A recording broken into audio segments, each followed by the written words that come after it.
नमस्कार साथियों, मेरा नाम है एस एन भारती और आपका स्वागत है आज के करंट अफेयर्स के सेगमेंट में। और आज तारीख है, कितना तारीख है? 27 मार्च 2000 कितना 25 है। और हम लोग 27 मार्च 2025 से जितने भी करंट अफेयर्स के महत्वपूर्ण क्वेश्चन बन सकते हैं उस सभी पर डिस्कस करेंगे। दे दीजिए, लाइट देना है तो कोई दिक्कत नहीं, ठीक है। लाइट तो थोड़ा सा डिस्टर्बेंस करना, बंद ही कर दीजिए लाइट को। चलिए ठीक है, इतना में ठीक है, दिखाई पड़ रहा है। चलिए ठीक है। चलिए तो हम लोग बातचीत करते हैं और पहला क्वेश्चन से बातचीत करते हैं, है ना। और पहला क्वेश्चन है, अंतर्राष्ट्रीय अजन्मे क्या नाम है? अजन्मे मतलब ऐसा बच्चा जो कि अभी जन्म नहीं हुआ है, ठीक है। तो अजन्मे, अंतर्राष्ट्रीय अजन्मे शिशु दिवस प्रतिवर्ष कब मनाया जाता है? और तो कब मनाया जाता है ये? 25 मार्च को। टेस्ट आप लोग दे रहे हैं? टेस्ट बिहार दरोगा वाला टेस्ट दे रहे होंगे तो आप लोगों को वहां पर मिल रहा होगा, दिवस जरूर मिलता होगा, है ना। दिवस एक क्वेश्चन फिक्स है कि दिवस से पूछता है, इसलिए दिवस आप लोगों को बताते चल रहा है। किसी भी परीक्षा के लिए दिवस इंपोर्टेंट रोल निभाता है। तो अंतर्राष्ट्रीय अजन्मे शिशु दिवस प्रतिवर्ष कब मनाया जाता है? 25 मार्च को मनाया जाता है। और इसका उद्देश्य क्या है? मनाने के पीछे इसका उद्देश्य क्या है? उद्देश्य हम लोगों को जानकारी रहना चाहिए कि आखिर क्यों मनाते हैं।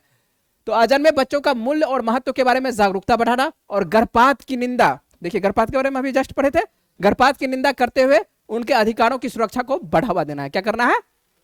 बढ़ावा देना है। दूसरे शब्दों में यदि कहते हैं तो दूसरे शब्दों में यह भी कह सकते हैं कि यह दिन जो है उन लाखों अजन्मे बच्चों का सम्मान करता है जिनकी गर्भपात के कारण क्या हो जाती है? मृत्यु हो जाती है। सामाजिक तौर पर वैसे बच्चे मान के चलिए गर्भपात करा दिया जाता है, तो गर्भपात जो है नहीं कराना चाहिए, इसी वजह से यह दिवस मनाया जाता है। यह दिन जो है एक अनुस्मारक के रूप में कार्य करता है और सभी मानव जीवन विशेष है। क्या है? सभी मानव क्या है? जब भी जैसे ही जन्म होता है, गर्भ में जैसे ही आता है तो एक तरह से वो मानव बनने के लिए क्रिया स्टार्ट हो चुकी है। लेकिन यदि किसी को गर्भ में मार दिया जाए तो एक तरह से हत्या होती है ना, तो वो हत्या के तौर पर आता है। इसी के लिए बचाव के लिए क्या कहते हैं, 25 मार्च को अंतर्राष्ट्रीय अजन्मे शिशु दिवस प्रतिवर्ष मनाया जाता है। याद रहेगा। तो ये देखिए बच्चा है, कहां पर है ये बच्चा? घर में। सबसे सुरक्षित कहा जाता है स्थान, लेकिन सबसे सुरक्षित स्थान में यहां पर भी इसको मार दिया जाता है। लड़का रहता है तब तो कोई दिक्कत नहीं है, जांच करवा दिया, लिंग परीक्षण करवाया जाता है। और लिंग परीक्षण के द्वारा यदि लड़की रहती है सामाजिक तौर पर तो उसको क्या कर दिया जाता है? मार दिया जाता है। इसलिए अधिकांश राज्यों में दिखाई पड़ता होगा आपको, लिंगानुपात क्या दिखाई पड़ता है? ऊपर नीचे दिखाई पड़ता है। सर्वाधिक लिंगानुपात कहां पर है? हरियाणा में, ठीक है। सर्वाधिक मतलब हाँ, लिंगानुपात कम कह सकते हैं। सर्वाधिक लिंगानुपात आपको केरल में दिखाई पड़ता है। सबसे कम लिंगानुपात कहां पर दिखाई पड़ता है? हरियाणा में दिखाई पड़ता है। मतलब कि अंतर यदि देखते हैं कि अंतर सर्वाधिक कहां पर है, ठीक है, पुरुष और महिला वर्ग में अंतर कहां पर है, तो आपको हरियाणा में दिखाई पड़ता है, ठीक है। तो हरियाणा में आपको सर्वाधिक दिखाई पड़ता है। तो ये इसलिए कि क्योंकि सामाजिक तौर पर क्या कर देता है, लड़कियों को उतना दर्जा नहीं दिया जाता है, ठीक है। कल महानुभाव पूछ रहे थे कि मान के चलिए कि लड़कियों को, है ना, क्या कह सकते हैं कि विशेष दर्जा दिया गया। कहां दर्जा दिया गया है? किसी जगह नहीं दर्जा दिया गया है। तो वो अपना है सोच, आप मान के चलिए कि कहां सोचते हैं लड़कियों को क्यों मार दिया जाता है। देखिए सरकार के द्वारा अब क्या किया जा रहा है, मान के चलिए एक तरह से प्रोत्साहन दिया जा रहा है किसी भी सरकार के द्वारा। जो मान के चलिए आप देख रहे हैं बेटी बचाओ बेटी पढ़ाओ देख रहे हैं केंद्र सरकार के द्वारा, या कोई भी मान के चलिए लड़कियों के लिए जो आ रहा है, सुकन्या जो आ रहा है, सुकन्या समृद्धि योजना जो आ रहा है, ये सब लड़कियों के लिए इसलिए लाया जा रहा है कि सामाजिक तौर पर समाज को क्या लगे कि लड़की भार ना हो, ठीक है, उसको अवहेलना ना पड़े कि हम इसके शादी कैसे करें या क्या करेंगे। तो इस वजह से क्या कहते हैं, सामाजिक तौर पर लड़की को धीरे धीरे प्रोत्साहन दिया जा रहा है समाज पर, है ना। आगे चलते हैं। नेक्स्ट क्वेश्चन है, वरिष्ठ नागरिक आयोग की स्थापना करने वाला पहला भारतीय राज्य कौन सा है? सिंपल सी है, वरिष्ठ नागरिक आयोग की स्थापना करने वाला, आप लोगों को याद रखना है, क्वेश्चन आपको इसी पॉइंट को पकड़ना है कि वरिष्ठ नागरिक आयोग की स्थापना किया गया है तो किस राज्य के द्वारा? केरल के द्वारा। और पहला ऐसा राज्य बना है जो कि वरिष्ठ नागरिकों के बारे में सोचा है, ठीक है। और क्या है इस आयोग का उद्देश्य, तो इसके बारे में देख लीजिए। आयोग का जो मुख्य उद्देश्य है, मुख्य उद्देश्य कितने वर्ष की अवस्था है? 60 वर्ष और उससे अधिक आयु के, मतलब 60 वर्ष की आयु जिनका हो चुका है या उससे अधिक आयु के व्यक्तियों के कल्याण, संरक्षण, पुनर्वास को सुनिश्चित करना है। व्यक्ति मान के चलिए जो 60 वर्ष की अवस्था में हो जाता है, गांव घर में देखते होंगे या बहुत ऐसे जिसके कि मान के चलिए बच्चे को जब बहुत ज्यादा शिक्षा दे दिया जाता है तो क्या कर दिया जाता है, बच्चा बाहर, ठीक है, माँ कहीं और। तो इस तरह से होता क्या है कि यार, नहीं तो ये भी आपको देखने को मिलता होगा कि माँ सबको कहाँ छोड़ दिया जाता है, पिता सबको कहाँ पर? वृद्धा आश्रम में छोड़ दिया जाता है और बच्चा चला जाता है अमेरिका, ठीक है। तो ये जो दिखाई पड़ता है, इसी को कम करने के लिए सरकार, कौन सा सरकार चला रही है, केरल सरकार के द्वारा क्या कहता है, हाँ, वरिष्ठ नागरिक आयोग की स्थापना की गई। उसमें ध्यान रखा जाएगा किस चीज के लिए, संरक्षण को, पुनर्निवास को सुनिश्चित करने के लिए। और यह आयोग जो है उनके अनुभव, नवीन विचारों को सम्मान, समस्या समाधान कर सकते हैं, समस्या के बारे में एक तरह से निपटारा कर सकते हैं, जो समाज में योगदान करने की उनकी क्षमताओं को क्या करता है, मान्यता देगा। यदि आजकल के समय पे बात करते हैं, आजकल यहाँ पर देखते हैं बुजुर्गों की क्या होती है, आजकल के समय में जो मान के चलिए जो 60 वर्ष से ज्यादा एज के व्यक्ति होते हैं, बुजुर्ग होते हैं, उनका उपेक्षा होता है, शोषण और प्रत्याग से संबंधित चिंताएं उसकी बढ़ती चले जाती है। इस आयोग ने इन चुनौतियों को प्राथमिकता के आधार पर संबोधित करने की दिशा में क्या कहता है, काम करेगा। ठीक है, तो इस तरह से काम करेगा, सिंपल से याद रखिए कि वरिष्ठ नागरिकों के लिए काम करेगा कौन सी सरकार, राज्य सरकार, केरल राज्य सरकार के द्वारा। ठीक है, सभी राज्यों के द्वारा होना चाहिए, लेकिन क्या कहते हैं, जब राज्य तो सभी अलग अलग रहता है, अपना अपना राज्य देखता है कि मान के चलिए कि मेरे राज्य में क्या फायदा होगा, वोटिंग भी देखता है, वोटिंग मान के चलिए कहां से फायदा होगा, सब चीज देखता है। तो लेकिन सब सरकार अपने अपने तरीके से काम करती है। ठीक है, कोई सरकार कुछ चलाती है योजना, कोई सरकार कोई योजना चलाती है। ठीक है, तो आइए देखते हैं, केरल का नाम आता है तो केरल की राजधानी क्या है, तिरुवनंतपुरम है, और मुख्यमंत्री वहां पर वर्तमान में कौन है, पिनराई विजयन है। राज्यपाल कौन है, राजेंद्र विश्वनाथ आर्लेकर। यही राजेंद्र विश्वनाथ आर्लेकर कुछ दिन पहले तक कहां पर राज्यपाल हुआ करते थे, बिहार का, ट्रांसफर कर दिया गया, बिहार के राज्यपाल को कहां कर दिया गया, केरल। राजेंद्र विश्वनाथ आर्लेकर को केरल भेज दिया गया। और केरल के जो राज्यपाल हुआ करते थे, कौन हुआ करते थे, आरिफ मोहम्मद खान। आरिफ मोहम्मद खान को कहां पर बना दिया गया है, बिहार का राज्यपाल बना दिया गया। लोकसभा की सीटें की यदि बात करते हैं कि लोकसभा की कितनी सीटें हैं केरल में, तो 20 सीटें हैं। राज्यसभा की कितनी सीटें हैं, 9 सीटें केरल में है। ठीक है, तो ये जो आप चित्र देख रहे हैं तो समझ रहे हैं कि इस किसके लिए लाया गया है, सीनियर सिटीजन कह सकते हैं, जो कि 60 वर्ष की अवस्था है, उनको ध्यान में रखते हुए ये योजना लाया गया है। चलिए नेक्स्ट क्वेश्चन पर बात करते हैं कि एशियाई कुश्ती चैंपियनशिप 2025 में किस भारतीय पहलवान ने कांस्य पदक जीता है। तो कौन सा खेल है, तो सबसे पहले खेल याद रखिए, एशियाई कुश्ती चैंपियनशिप 2025।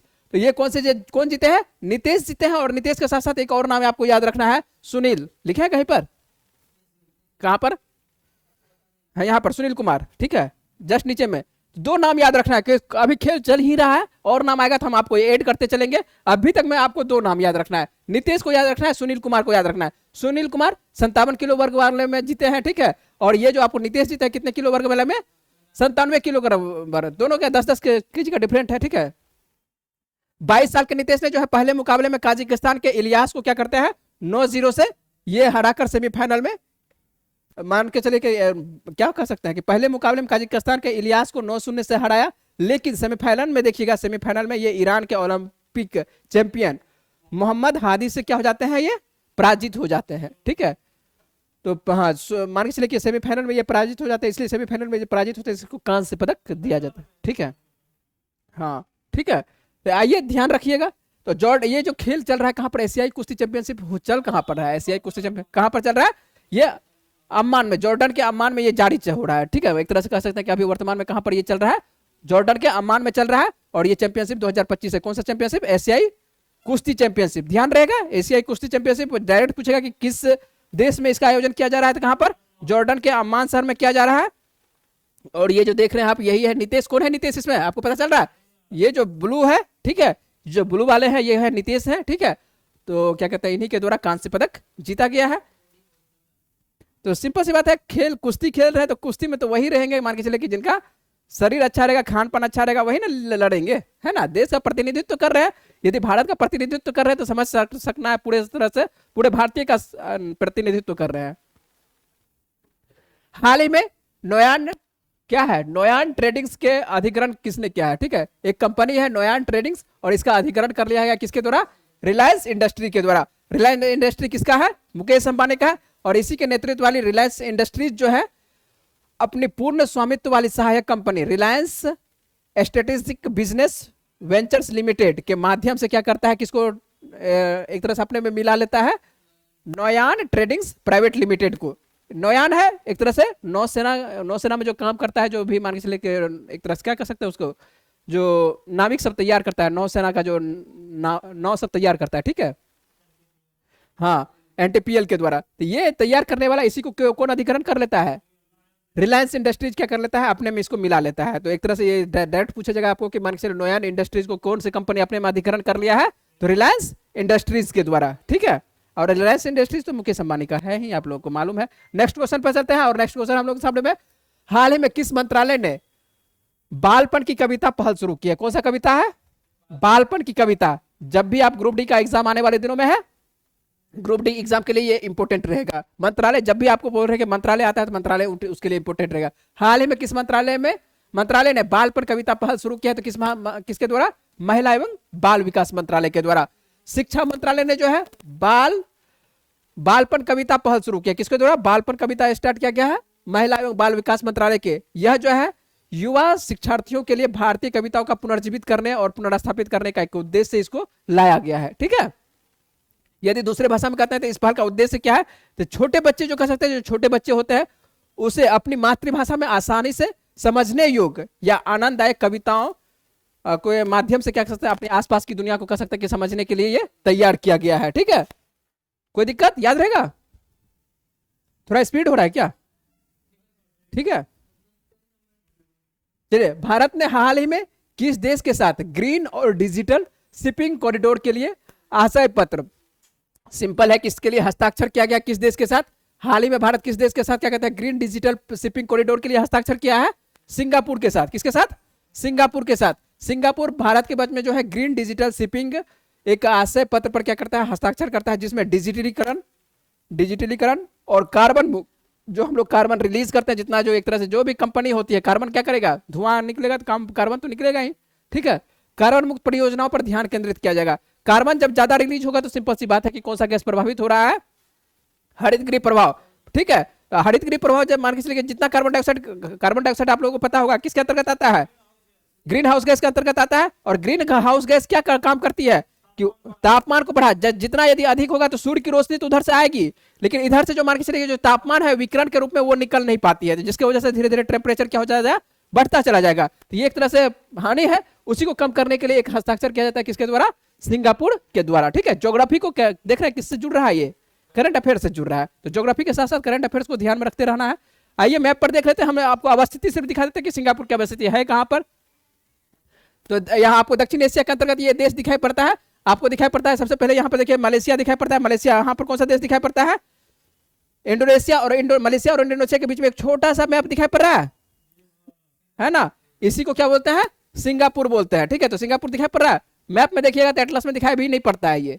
ठीक है, तो आपको ध्यान रखना है कि मलेशिया और सिंगापुर, या मलेशिया और क्या कहते हैं, इंडोनेशिया के बीच में आपको एक छोटा सा देश दिखाई पड़ता है। कौन सा दिखाई पड़ता है? कौन सा देश? सिंगापुर दिखाई पड़ता है, और विकसित है। और यदि ये कह सकते हैं कि मान के चलिए कि पासपोर्ट इंडेक्स में नंबर 1 पर है, पासपोर्ट इंडेक्स में नंबर 1 पर कौन सा देश है? सिंगापुर है। ठीक है,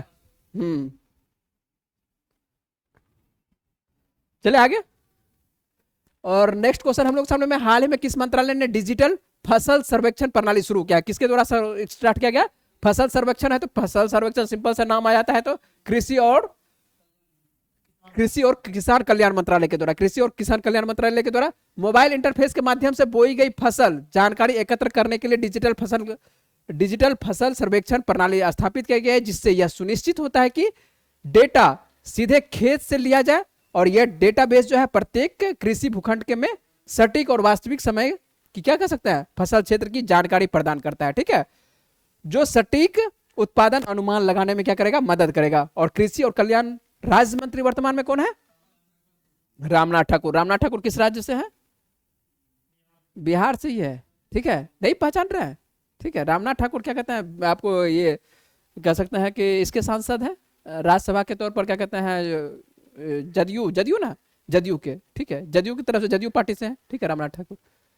तो हाल ही में किस मंत्रालय, याद रखिएगा एक लाइन में, कि हाल ही में किस मंत्रालय ने डिजिटल फसल सर्वेक्षण प्रणाली शुरू किया है? तो कृषि और किसान कल्याण मंत्रालय के द्वारा। ये क्या काम करेगा? जो मान के छोटे छोटे क्षेत्रों में कृषि किया जाता है उसके बारे में सटीकता जानकारी प्रदान करने की कोशिश करेगा इसके द्वारा।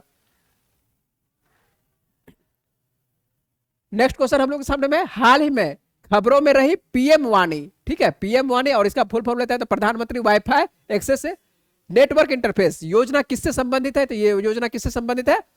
नाम ही वहां से लिख दिए हैं, वाईफाई सेवा से। कैसे संबंधित है? वाईफाई सेवा से। उद्देश्य क्या है? उद्देश्य एक लाइन में देख लेते हैं, तो सार्वजनिक वाईफाई हॉटस्पॉट के प्रसार को क्या करना है? बढ़ाना है, विशेष रूप से ग्रामीण क्षेत्रों में। किस क्षेत्र में लाइन आएगा? किस क्षेत्र में?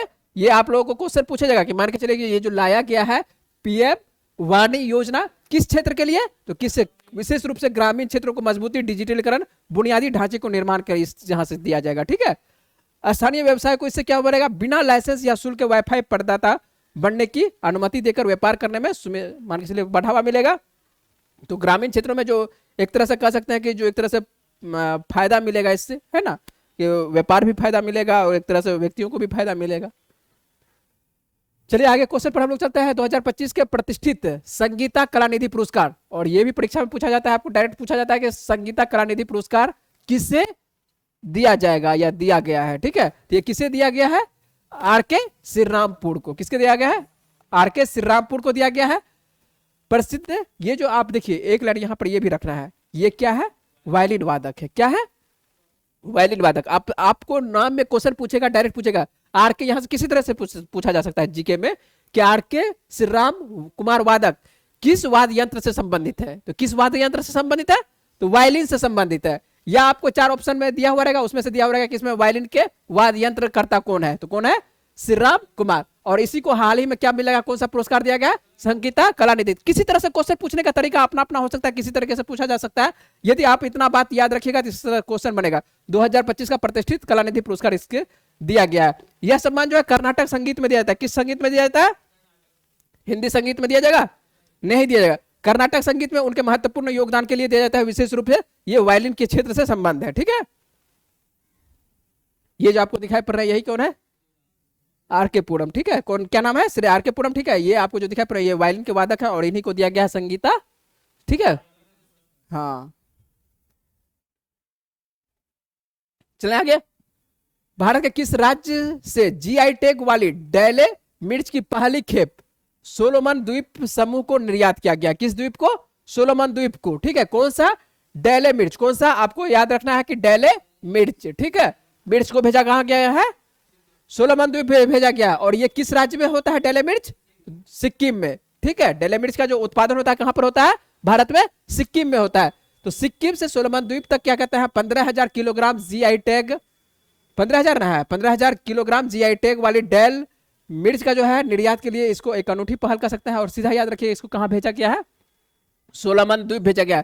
नाम आता है दो का, एक आता है सिक्किम का, एक आता है सोलोमन द्वीप का। तो दोनों के बारे में हम लोग देख लेते हैं। तो सबसे पहले सिक्किम में इसका उत्पादन सर्वाधिक होता है। तो सिक्किम की राजधानी क्या है, गंगटोक। यहाँ के जो मुख्यमंत्री कौन है, प्रेम सिंह तमांग है। और राज्यपाल कौन है, ओम प्रकाश माथुर है। और लोकसभा की कितनी सीटें, 1 सीटें। राज्यसभा की कितनी सीटें, 1 सीटें। और नाम आता है सोलोमन द्वीप का। तो सोलोमन द्वीप के बारे में भी हम लोग जानते हैं। सोलोमन द्वीप की राजधानी क्या है, सोलोमन द्वीप की राजधानी क्या है, होनियारा है। और यहाँ पर जो मुद्रा चलती है सोलोमन द्वीप में कौन सी चलती है, मुद्रा क्या चलती है, डॉलर मुद्रा चलती है। ठीक है चलिए कोई दिक्कत नहीं, डॉलर मुद्रा चलती है। आइए देख लेते हैं सोलोमन द्वीप हम लोगों को दिखाई कहां पड़ता है। तो ये किस महाद्वीप में दिखाई पड़ेगा, ऑस्ट्रेलिया में दिखाई पड़ेगा। किस महाद्वीप में दिखाई पड़ेगा, ऑस्ट्रेलिया में दिखाई पड़ेगा। और ऑस्ट्रेलिया में देखिएगा तो ये ऑस्ट्रेलिया है ना, ये ऑस्ट्रेलिया आपको दिखाई पड़ रहा है। ऑस्ट्रेलिया का बगल में यहां पर दिखाई पड़ेगा पपुआ न्यू गिनी सब दिखाई पड़ रहा है। यहां पर एक छोटा सा कलर भाग में दिखाई पड़ रहा है, छोटे छोटे छोटे बिंदु टाइप का। ठीक है, ये द्वीप है, द्वीपों का एक समूह है। और इस द्वीप का क्या नाम है, सोलोमन द्वीप नाम है। यदि इसी हम मैप को क्या कर देते हैं, बड़ा कर देते हैं। ठीक है, ये क्या करते हैं, जूम कर देते हैं। तो ये आपको सोलोमन द्वीप दिखाई पड़ रहा है। और सोलोमन द्वीप ऑस्ट्रेलिया या ओशनियाई कह सकते हैं, आपको महाद्वीप रहेगा तो ओशनियाई महाद्वीप के अंतर्गत, या ऑस्ट्रेलिया भी कह सकते हैं, वहां पर दिखाई पड़ते हैं। राजधानी याद रखिएगा होनियारा और मुद्रा डॉलर।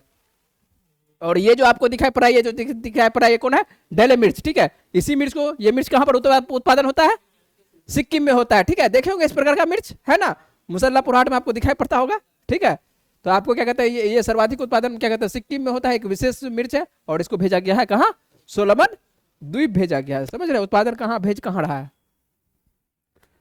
चले आगे, नेक्स्ट क्वेश्चन हम लोग सामने में है। किस कंपनी ने विक्की कौशल को अपने पैसेंजर और इलेक्ट्रिक वाहन रेंज के लिए अपना ब्रांड एम्बेसडर नियुक्त किया है। किसको, विक्की कौशल को। विक्की कौशल का हाल ही में एक फिल्म आया, क्या नाम है, छावा। तो जैसे ही छावा फिल्म आया है तो हाईलाइट में है ना, तो हाईलाइट में है। तो इसी के लिए क्या कहते हैं, टाटा मोटर्स ने बॉलीवुड अभिनेता विक्की कौशल को अपने पैसेंजर्स और इलेक्ट्रिक व्हीकल वाहन, कौन सी वाहन है, इलेक्ट्रिक है, ध्यान रखिएगा, कौन सी वाहन है, इलेक्ट्रिक वाहन है। ठीक है, इलेक्ट्रिक वाहन के लिए ब्रांड एम्बेसडर नियुक्त किया है। और यह जो है खास करके इलेक्ट्रिक वाहन के लिए इसलिए ब्रांड एम्बेसडर नियुक्त किया गया है। अभी आईपीएल चल रहा है, आईपीएल चल रहा है तो वहां पर आपको एक इलेक्ट्रिक वाहन दिखाई पड़ता होगा स्टेडियम में, ठीक है। उसी के ब्रांड एम्बेसडर के तौर पर किसे बनाया गया है? विक्की कौशल को बनाया गया है, ठीक है। मेक इन इंडिया के पहल के तहत इसको ध्यान में रख के बनाया गया है। एक कार बनाया गया है टाटा मोटर्स के द्वारा, और उसका क्या कहते हैं, क्या कह सकते हैं, ब्रांड एम्बेसडर बनाया गया विकी कौशल है। और विकी कौशल ये कौन सा किस कंपनी का गाड़ी है? टाटा मोटर्स का, ठीक है। तो टाटा मोटर्स का ये गाड़ी है, और टाटा मोटर्स के एक तरह से कह सकते हैं कि ब्रांड एम्बेसडर बनाया गया विक्की कौशल को। विक्की कौशल सिंपल सी बात है कि सामाजिक तौर पर जब भी मान के चले किसी का ब्रांड एम्बेसडर बनाता है उस वक्त देखा जाता है कि कौन हाईलाइट में है, तो अभी हाईलाइट में है ये, है ना। तो ये आज का करंट अफेयर्स यहीं तक रहेगा। और क्या कहते हैं हम लोग देख लेते हैं कि पिछले वीडियो में क्या प्रश्न था आप लोगों के लिए। नई दिल्ली स्थित भारत मंडप में आयोजित 7वें the heart of the art कला प्रदर्शनी का अवलोकन किसने किया था? किसके द्वारा? किसके द्वारा? सावित्री ठाकुर, आप लोगों को बताए थे, तो सावित्री ठाकुर के द्वारा, ठीक है। तो और इसका सही आंसर हो जाएगा सावित्री ठाकुर। तो अधिकांश व्यक्ति क्या कहते हैं, करंट अफेयर्स का जो वीडियो रहते हैं, इसका जो प्रश्न का जवाब रहते हैं वीडियो में देते हैं। आप लोग भी देने की कोशिश कीजिएगा सर के चैनल पे, ठीक है। जहां पर भी आपको जिस भी चैनल पर मिलेगा आप वहां पर वीडियो का जो आंसर जो भी बन रहा होगा, आज का वीडियो का हम लोग देख लेते हैं कि क्या है क्वेश्चन, उस पर बातचीत करेगा। इसी का प्रश्न का आपको जवाब लिखना है। पारंपरिक सिग्मो महोत्सव 2025 कहां पर शुरू हुआ है? तो इस प्रश्न को पिछले दिनों बताए थे, लगभग परसों, तो परसों इसके बारे में विशेष करके बताए थे कि मान के चलिए कि ये महोत्सव कहां पर मनाया जाता है। तो आप लोगों को इसका जवाब कहां पर देना है? कमेंट बॉक्स में देना है। तो मिलते हैं हम लोग कल के करंट अफेयर्स के क्लास में। चलिए नमस्कार।